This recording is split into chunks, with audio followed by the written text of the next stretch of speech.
Hills news देख रहे तमाम दर्शकों मेरा कृष्ण मान का एक बार फिर नमस्कार। जय हिंद, जय भारत, जय हिमाचल। दोस्तों, एक बार फिर आपके समक्ष लाइव स्ट्रीम लेके प्रस्तुत हूँ और आज मेरे साथ एक शख्सियत मेरे साथ होंगे सादोपुल से। तो आइए उनसे जो मुलाकात है वो शुरू करते हैं। तो दोस्तों, आप देख रहे हैं एक छोटी सी दुकान है कपड़े की और हमारे साथ एक बुजुर्ग हैं जिनके मैंने अभी जिक्र किया था। तो ये उपमंडल कंडा घाट के सादोपुल के रहने वाले हैं। तो कुछ जो सादोपुल के बारे में इनसे हमारी चर्चा हो रही थी, तो मैंने चाहा भी इसको अगर मैं आप लोगों तक पहुंचाऊं तो बहुत बड़ी चीज़ होगी। तो आइए इनसे जो मुलाकात है शुरू करते हैं। बाबा जी, आपका स्वागत है मेरे चैनल पर। तो मैं चाहूँगा भी सबसे पहले जो आप अपना नाम हमारे दर्शकों को बताएं। सबसे पहले तो मैं आपका धन्यवाद करना चाहूँगा कि इस जानकारी लेने के लिए आप यहाँ आए। मेरा नाम परशुराम है और मैं लगभग 1960 से यहाँ काम कर रहा हूँ। तो आपकी जो जन्म की तारीख है कुछ आपको याद हो तो हमारे दर्शकों को बताएं आप। जन्म तिथि मेरी जो है 18/5/1936 है। 1936 आपने अपनी जन्म तिथि बताई हाँ है। जी, 1936। तो जब आपने दुकान की तो कौन से सन में आपने ये दुकान शुरू की थी? दुकान की मैंने 1959 में। 1959 में इन्होंने दुकान किया है। तो दर्शकों, आप समझ सकते हैं। अभी मुझे लगता है अभी जो सोलर आपके सादोपुल की मार्केट में शायद आप सबसे पुराने हाँ जी, व्यक्ति होंगे यहाँ। हाँ जी। तो आपके समक्ष यहाँ पे उस जब आपने दुकान की है क्या था और क्या नहीं था, तो थोड़ा सा विस्तार से हमारे दर्शकों को बताएं। उस वक्त इस मोड़ पर जो है खाली जगह थी, सिर्फ एक ही दुकान थी और 1965-66 के बाद दोबारा नीचे ऊपर की दुकानें बनी है। 1959 में एक ही दुकान थी और 1971 में यहाँ पर जो है बहुत बारिश हुई थी। उसके बाद यहाँ जलजला हुआ था, तो उस वक्त ये जगह उस वक्त जो टूट फूट यहाँ होने लगी थी। तो कितने, जैसे हम दर्शकों को भी हमने 2-3 बार जो हमने आपकी यहाँ कवरेज की है इसकी सड़क की, ये धस उस जमाने में कितनी का जो जमीन धस चुकी थी? उस वक्त यहाँ पर लगभग हमारी दुकान के पीछे का जो एरिया है वहाँ कोई 4-1 फुट जगह धसी थी। आगे जो इस दफ़ा जो टूटी है वो उस वक्त कोई 3 फुट जगह बैठी थी। ये वाली जो अब बैठ रही है? हाँ जी, अब बैठी है। उसके बाद जो है यहाँ सारी सेफ साइड थी। उसके बाद 1917-18 में, ये 2017-18 में जो है दोबारा जलजला हुआ है, तो उस वक्त थोड़ी थोड़ी दरारें हुई है। तो कोई और आप साझा करना चाहें इस इलाके के बारे में? इतनी उम्र आपको यहाँ पे काम करते हो गया है, तो मेरे को ये भी बताएं भी आप जो काम कर रहे हैं, मैंने कपड़े की दुकान दिखा दी, शायद टेलरिंग का भी आप काम करते हैं। मैं पहले यहाँ टेलरिंग का ही काम करता था। 1961-62 में मैंने फिर डिप्लोमा किया ITI से। उसके बाद फिर मैंने टेलरिंग का काम किया यहाँ 1961-62 में। 19। दोस्तों, आपको एक बार फिर बताना चाहूँगा, जो हमारे परशुराम जी इन्होंने 1960-61 के अंदर डिप्लोमा किया था। सर, कहाँ से किया था आपने? मैंने सोलन ITI से। सोलन ITI से किया था। और 61-62 में। 61-62 1961-62। हाँ जी। तो आप अंदाजा लगा सकते हैं भी ये कितने पुराने व्यक्ति हैं। और मुझे लगता है भी यहाँ पे जो सबसे बुजुर्ग व्यक्ति यही हैं, और जिन्होंने उस दौरान ITI सोलन से ये जो टेलरिंग का कोर्स किया था। हाँ जी। तो उसके बाद कैसा रहा आपका सफर? उसके बाद फिर यहाँ मैं काम लार्ज स्केल पे किया। 1971 में फिर मैंने थोड़ा थोड़ा यहाँ कपड़े का काम शुरू किया साथ में। पहला मैं टेलरिंग का ही काम पढ़ाई करता था। वगैरह कितनी की भी आपने? उस वक्त हमने संस्कृत प्राज्ञ समकक्ष, संस्कृत प्राज्ञ हिंदी में ना, 5वीं के बाद हमने संस्कृत प्राज्ञ की, तो मैट्रिक का समकक्ष है वो आज की डेट में। आज की इसमें। तो कोई अपना, कोई आपका ऐसा व्यक्ति है या कोई हमारा VIP है जिससे आप उस जमाने में मिले हों और जिसको आप आज याद करना चाहें? कोई आपके उसमें कोई ऐसा जमाने व्यक्ति में अभी इतना तो याद नहीं है हाँ जी। कि कौन है कैसे हैं। जैसे हमारे मुख्यमंत्री थे यशवंत सिंह परमार जी हुए, 1971 के हाँ बाद 1971 में उनसे मिले हम राजा यहाँ पर। वीरभद्र जी हुए और या हमारे कोई गवर्नर है हमारे या राष्ट्रपति या किसी से, या हमारा जो पेप्सू स्टेट के 1971 में परमार साहब से हमने मिले, क्योंकि यहाँ से उस वक्त जुनगा सड़क का उद्घाटन उन्होंने किया है। यहाँ से जो शिमला जुनगा सड़क गई, ये परमार ने 1971 में उद्घाटन किया था। बाकी अपने वीरभद्र जी तो हम डिस्ट्रिक्ट शिमला में हमारे घर है। घर कहाँ पड़ता है आपका? हमारे गांव कोट डिस्ट्रिक्ट शिमला में पड़ते हैं। कोट गाँव कहाँ से पड़ा ये यहाँ से कोई 5 किलोमीटर दूर है। ये नगरी के साथ? नहीं, इधर है शोगी के साथ। शोगी के साथ यान से ऊपर? हाँ, यान के साथ, अनंतपुर वाली? हाँ जी, अनंतपुर वाली सड़क में। चलो, तो बड़ा अच्छा सफर आपका बीता। तो आपके परिवार में कौन कौन है? परिवार तो हमारा बहुत लंबा चौड़ा है, बहुत। जो आपका अपना परिवार है? अपना परिवार तो हमारे बच्चे नहीं है, मैं इस वक्त अकेला ही हूँ।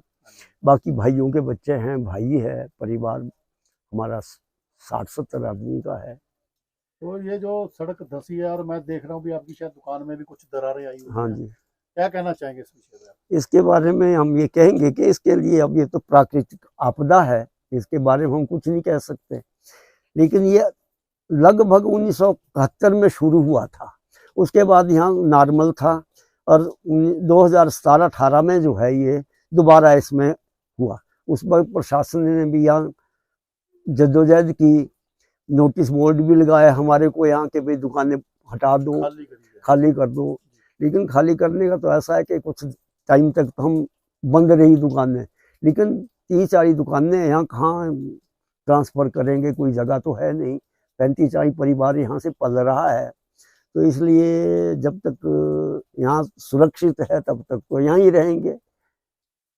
तो कल हमारे जो स्वास्थ्य मंत्री हैं धनीराम शांडिल जी यहाँ आए थे मौके पर। एसडीएम कंडाघाट थे, एक्शन पीडब्ल्यू डिपार्टमेंट के थे, एसडीओ थे और एसडीओ आईपीएच के थे। तो शायद आप भी उनको देखा होगा। क्या उनके साथ यहाँ पर बातचीत हुई और उन्होंने आश्वासन दिया है कि हम इस यहाँ के लिए कुछ पैसा वो देंगे, ताकि जो ये नीचे रिटर्निंग दीवार हो जाए और सड़क का जो है दबदबाव जो दबा है इसकी रिपेयर की जाए, और इससे जो है यहाँ पर कुछ आसानी या उसे रहे। तो जैसा हमने अपने चैनल के माध्यम से हमने यहाँ की कवरेज की थी, चैनल के माध्यम से, तो वैसे जबानी जमा खर्च में तो धनीराम जी ने ये भी कहा है कि भाई हम 1.5 लाख रुपया एक देते हैं, 4 लाख का जो है कुछ, लेकिन जवानी जमा खर्च में कहा है, उसकी लिखा पढ़ी कोई नहीं हुई। तो कितने बोले हैं उन्होंने? 1.5 करोड़ एक है और 4 करोड़ एक है। तो दर्शकों आप देख सकते हैं अभी हमारे कितने उम्र कितनी, 88 वर्ष? हाँ जी, 88 वर्ष के हमारे परशुराम जी हैं, और इन्होंने बड़े ध्यानपूर्वक डॉक्टर कर्नल धनीराम शांडिल की बात सुनी। यार उन्होंने जो बताया तो ये आपको बता रहे हैं, हमने इसका कहीं रेफरेंस नहीं दिया है। तो हम तो इनके तहे दिल से धन्यवादी हैं भी जो इन्होंने एक बात बताई है भी जो यहाँ पे 4 करोड़ या 1.5 करोड़ रुपए यहाँ सैंक्शन होने जा रहे हैं, और जो लोक निर्माण विभाग को यहाँ पे डीपीआर की तैयार करने के लिए बोल दिया गया है। और मैं मौके पर आया था, और उसकी भी मैं आपको जो कवरेज है वो दिखाऊंगा, क्योंकि जो पीडब्ल्यूडी विभाग है उसने अपना कुछ कार्य आज यहाँ शुरू कर दिया है, जिससे यहाँ खुशी है। तो जो प्रशासन काम कर रहा है, तो क्या कहना चाहेंगे इस बात पे आप? तो हम प्रशासन से धन्यवाद करना चाहेंगे कि जितना जल्दी से जल्दी हो सके यहाँ ये काम पूरा किया जाए, ताकि यहाँ की जनता सुरक्षित रहे और हमारा कारोबार भी चलता रहे। तो बाबू जी, मैं एक अंतिम में आपसे एक ही सवाल पूछूंगा। आजकल जो हमारा युवा वर्ग है, यूथ है, उनके सिर पे नशा चढ़कर बोल रहा है, तो इसके बारे में आप क्या कहना चाहेंगे भी जो नशे की प्रवृत्ति बच्चों में बढ़ रही है, उसके बारे में क्या कहेंगे? नशा तो ऐसा है जी कि नशा की प्रवृत्ति तो होनी नहीं चाहिए। इसको तो सरकार हर तरीके से इस पर बैन लगाया जाए, और जो भी इसमें आता है उसको रोका जाए। तो कुछ जो हमारे युवा है, यंग ब्लड है, कुछ कहना चाहे उनसे भी नशे से किस प्रकार दूर रहे वो? ये तो हम कुछ नहीं कह सकते कि कैसे उनको, अगर किसी तरीके से समझाया जाए या उसको किसी भी तरीके से वो किया जाए तो तब तो ही हो सकता है। नहीं, उसके लिए खेले है, योग है, बहुत चीजें हैं, क्या कहना चाहेंगे सर? भी खेलों में पार्टिसिपेट करें, तब तो खेलों में है, योग में है, या अपने किसी कार्य में दूसरे प्रवृत्ति में लगे हो जिसमें कि हम कोई हमारा जो सांस्कृतिक प्रोग्राम है उसमें अगर वो लगे और ध्यान उधर चला जाए तो इससे बच सकते हैं। और जो घटनाएं हो रही हैं, शिमला है, आपका ममलीग में हुई है, मंडी है, चंबा है, पूरे हिमाचल प्रदेश में पहाड़ सरक रहे हैं, मकान गिर रहे हैं, लोग दब के मर रहे हैं, तो इससे पहले आपने कोई ऐसी त्रासदी देखी है वैसे या सुनी हो कहीं आपने इस तरह? ऐसा है कि हम तो ये कह सकते हैं कि हमने अपनी एज में हिमाचल में इतना नुकसान पहली बारी देखा है, पहली बारी देखा है। और इसके कारण का तो हमने तो प्राकृतिक आपदा है, लेकिन कुछ हमारे खुद भी हम इसके लिए जिम्मेदार है। किस प्रकार से? जैसे कि सड़कों का खुदान और बिल्डिंगों का हर जगह बनना, तो पृथ्वी पर जो है अजीब अजीब किस्म का वजन पड़ रहा है। जहाँ जगह भी नहीं है वहाँ पर हम मकानों का निर्माण कर रहे हैं और बाद में वो क्षतिग्रस्त हो जाता है। तो ये इसके लिए हम कुछ खुद भी जिम्मेदार है। तो बाबा जी बहुत बहुत धन्यवाद, आपने हमारे चैनल को समय दिया। तो दर्शकों, ये थे परशुराम जी जिनसे हमने आपकी मुलाकात करवाई है।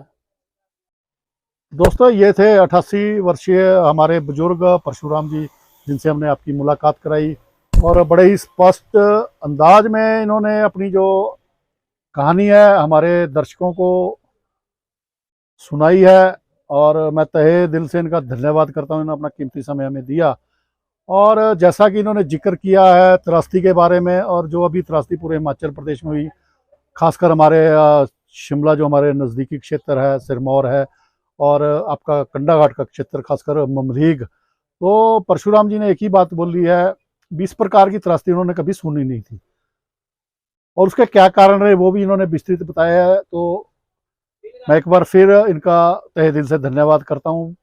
इसी प्रकार दर्शकों आपके समक्ष मैं फिर प्रस्तुत होऊंगा कहीं से लाइव स्ट्रीम लेके। तब तक इंतजार कीजिए। जय हिंद, जय भारत, जय हिमाचल।